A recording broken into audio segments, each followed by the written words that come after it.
Do you have a problem reaching full depth when you squat? Well, if you do, you're in luck because today I'm going to show you my 3 favorite stretches to improve your squat range of motion. Now, if you want to learn about all things training and rehab, make sure that you subscribe to my channel below so you don't miss any future videos. Now, if you're like most people, you've probably seen a ton of stretches, mobility drills, and mobilizations on the internet, and you're probably just not sure where to start in order to actually improve your squat depth. So I'm going to use this video to show you 3 really simple drills that I like to use with myself and my patients, and make sure that you stick to the end because I'll show you a little framework of how to actually put this into a program in order to really improve your squat depth. Let's get into the stretches.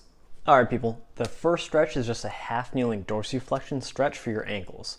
This one's pretty simple. All you have to do is get in a half kneeling position, take a moderately loaded kettlebell or dumbbell and place it on the top of your knee at the very bottom portion of your femur.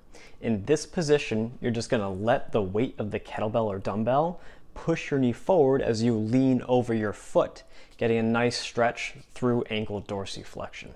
Now, I recommend holding the stretch for about 30 to 60 seconds per stretch, but if you don't actually want to hold that longer duration stretch, then you're also free to do some end range mobilizations where you just go back and forth in that end range, working through ankle dorsiflexion. If you choose to do the mobilizations instead of just the long duration stretch, then do at least 20 to 30 repetitions per set.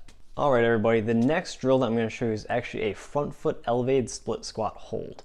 For this one, all you're going to do is take a small object like a stool, a couple of weight plates, or a stair. All I have available to me right now is a foam roller, so I'm going to use that. It's not something that I would recommend you do this with because you very well may slip and fall off of it, but it's what I got, so we're going to go with it. Anyways, all you're going to do is take that object, put the foot of the leg that you're going to be working on up on top of it, and go down into the bottom of a split squat. Once you're in there, you can hold that position for 30 to 60 seconds. And if you want to make it a little bit more aggressive, you can push your hips back and lean forward like you're hinging at the hips. This will make the stretch a little bit more aggressive and will target hip flexion at the end range a little bit better. All right, everybody, we are at the last of the 3 stretches that I'm going to show you today, and it's simply a body weight squat hold with a counterbalance. So for this drill, all you do is you're going to sink down into the bottom of body weight squat, but you're going to be holding onto an object in front of you that acts as a counterbalance. So you're going to use this object to actively pull yourself in a better position and hold it for, again, 30 to 60 seconds. So now that we talked about the stretches, here's how to actually improve your squat depth. If you're lacking ankle range of motion, then I'm going to have you perform that half kneeling ankle dorsiflexion stretch first for 3 to 4 sets of 30 to 60 second holds, or 20 to 30 reps of the mobilization. Then you're going to do the same thing with the squat hold. You're going to perform 3 to 4 sets of 30 to 60 second holds. If, on the other hand, your hip range of motion is what's limiting you, then you're going to perform 3 to 4 sets of the front foot elevated split squat hold first, and then 3 to 4 sets of the body weight squat hold right after. And if you're the person that has tight hips and ankles, perform both of the stretches and then the body weight squat hold after.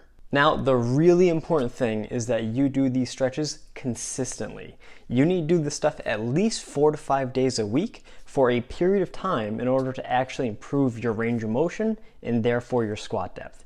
If you just do 1 or 2 of these stretches once or twice a week, you're probably not going to get anywhere with your squat depth, and you're just going to get frustrated that you're spinning your wheels. If you found this information helpful, it would mean the world to me if you like this video and share it with somebody else who you know is trying to improve their squat depth.